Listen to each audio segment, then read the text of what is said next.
Au nom du Père et du Fils et du Saint-Esprit. Amen. Nous célébrons le 4e dimanche de Carême, également appelé l'Étaré, qui signifie joie. Le Carême est aujourd'hui marqué par la joie, alors que nous approchons du moment où nous nous souvenons et revivons les mystères de la passion, de la mort et de la résurrection de notre Seigneur Jésus-Christ. Ce dimanche, l'Étaré nous invite à contempler et à regarder au-delà de la triste réalité du péché vers Dieu, source d'une infinie miséricorde. Nous sommes invités à nous convertir du fond du cœur à Dieu, à mettre de côté tout ce qui nous éloigne de lui, en abhorrant même les péchés véniels pour mieux l'aimer et le servir. Au centre de l'évangile que nous avons écouté se trouve Jésus et un aveugle de naissance, en qui nous sommes tous représentés devant Dieu. Le chemin du Carême est plein de signes qui nous aident à le comprendre et à l'approfondir. Saint Jean nous surprend en présentant Jésus comme la véritable lumière.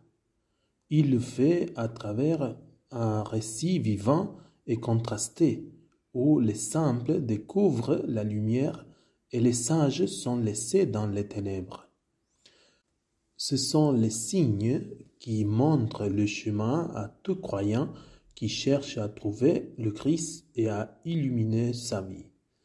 Nous devrions lire et relire attentivement l'histoire de l'homme né aveugle, car chaque mot, chaque personnage et chaque détail contient un enseignement pour notre vie intérieure. Nous devons nous mettre à la place de chacun des personnages et éprouver leurs sentiments. La rencontre avec Jésus implique toujours un grand changement de vie, une transformation intérieure et un risque qui engage toute notre personne. Le simple fait de contempler l'image de l'homme couché, demandant l'aumône au détriment de la miséricorde, de la volonté des passants, et de le confronter à l'image de l'homme libre, capable de s'opposer à ceux qui l'accusent et le harcèlent, et qui opte pour une véritable confession de foi, nous pousserait à désirer pour nous-mêmes cette même liberté dans la recherche de la vérité. La rencontre avec Jésus éclairera toujours notre vie et nos choix. Il n'y a pas pire aveugle que celui qui ne veut pas voir, et Saint Jean le dit clairement. Le début du récit, en plus de décrire brièvement la situation de l'aveugle, nous montre la myopie des disciples, fidèles représentants des croyances de leur époque. Regarder tout à travers la lentille du péché et de l'accusation, blâmer les autres et analyser les situations sans y apporter notre contribution sont des pratiques de tous les temps. Mais Jésus ne rassemble pas à cela. Il considère même les pires situations comme des moments de grâce et trouve toujours l'occasion de révéler les œuvres de Dieu. Dans la boue et les crachats, de nombreux érudits prétendent voir une nouvelle création qui nous conduirait au magnifique récit du souffle divin donna vie à l'argile moulée pour créer Adam. Regardez toutes choses avec les yeux de l'amour créateur du Père et non avec les yeux de la destruction et du mal.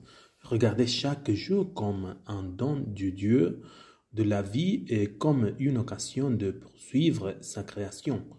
Serait une bonne manière de vouloir voir avec les yeux de Dieu. Jésus regarde au-delà de la misère ou de la grandeur apparente des hommes pour trouver la souffrance intérieure et transformer ce qui semblait être une servitude en libération et en vie. Le regard de Jésus va toujours au plus profond de la personne et trouve des raisons de louer son Père. C'est alors qu'apparaissent les pharisiens. Pour eux, la loi est plus importante que la vie. Déjà à l'époque, les règles étaient plus importantes que la personne et leur propre intérêt était plus important que la souffrance humaine. Les luttes pour le pouvoir et le prestige sont plus forts que le soin et le bien-être de petits. Ce qui est triste, c'est qu'ils ne s'en rendent pas compte. De leur point de vue, ils croient qu'ils accomplissent Dieu et l'humanité et tout ce qu'ils font. C'est utiliser Dieu et les gens pour leur égoïsme. Telle est la réalité constante de ceux qui portent sur leurs yeux et leur cœur les lunettes de l'utilité des règles et des structures. De même que les pharisiens nous paraissent ridicules, de même nos programmes, le nouvel ordre mondial, les affaires de pouvoir en place et les querelles de partis politiques l'emportent sur la dignité et la liberté de la personne. Ils recherchent leurs propres intérêts qu'ils déguisent en désir de servir et en besoin du peuple. C'est pourquoi ils sont si contradictoires. C'est aussi ainsi que chacun d'entre nous agit lorsqu'il disqualifie des personnes, lorsqu'il ne prête pas attention à la souffrance et aux besoins d'autres personnes. Nous ne regardons pas dans le cœur des autres. Le Seigneur a déjà dit à Samuel, « L'homme regarde les apparences, mais le Seigneur regarde le cœur. » Posons-nous la question, pouvons-nous regarder la personne au-delà des apparences? On peut s'apitoyer sur la masse des affamés, poser quelques questions d'intérêt, mais ne pas s'impliquer parce que c'est mettre en danger son confort et sa sécurité. La réponse des parents est très claire.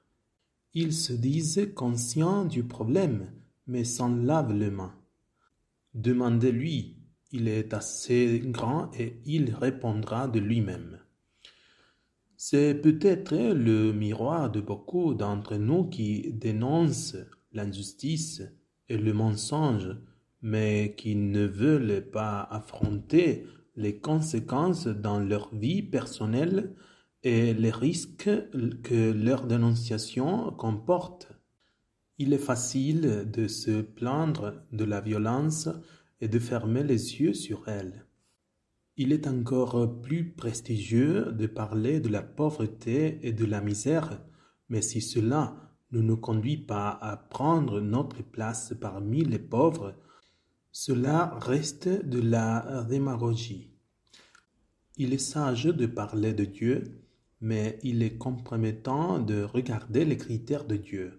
Saint Paul nous donne des critères clairs pour voir si notre regard est de lumière quand nous agissons avec bonté, sainteté et vérité, nous serons de lumière. L'aveugle, quant à lui, est transformé en lumière. Tout d'abord, il se laisse aimer et élever par Jésus. Il ne résiste pas et ne veut pas continuer à vivre de la même manière, indépendant des autres. Il grandit mais accepte aussi le défi de l'indépendance. Il commence par raconter simplement les faits, mais dire la vérité devient de plus en plus compromettant et il commence à vivre l'opposition. Il découvre alors que le Christ est un prophète parce qu'il lui a rendu la lumière, même s'il doit contredire les pharisiens qui l'accusent d'être un imposteur.